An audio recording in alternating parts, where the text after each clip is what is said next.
नमस्कार, मैं डॉक्टर किरण चंद्र पंकज, नवजात शिशु एवं बाल रोग विशेषज्ञ। आज हम बात करने वाले हैं सामान्य सर्दी खांसी के बारे में, जो कि ज़्यादातर वायरल होती है और स्वतः 5 से 7 दिनों में ठीक हो जाती है। कुछ एलर्जी की वजह से होती है।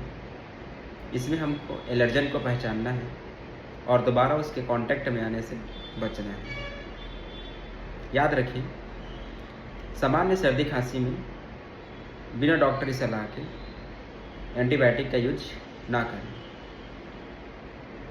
सामान्य सर्दी खांसी से बचने का उपाय बहुत ही आसान है। इसमें कुछ सावधानियां बरतनी है, जैसे साफ सुथरा रहिए, घर का बना ताज़ा खाना खाइए, आउटसाइड फूड अवॉइड करिए, ज़्यादा ठंडा पानी ना पिए, ज़्यादा देर तक एसी को चिल करके ना रखें,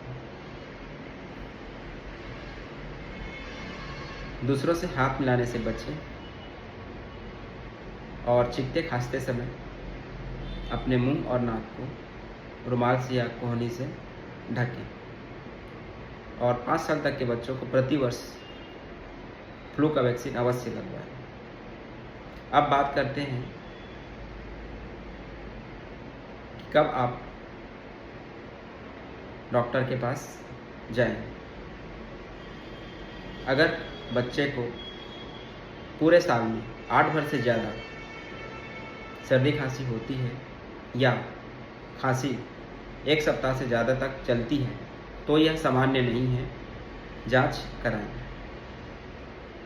1 साल से छोटे बच्चों में सर्दी खांसी होने पर तुरंत ही डॉक्टर से परामर्श करें, इसमें इंतज़ार ना करें। यदि बच्चा 1 साल से ऊपर का है तो आप 1 या 2 दिन तक इंतज़ार कर सकते हैं।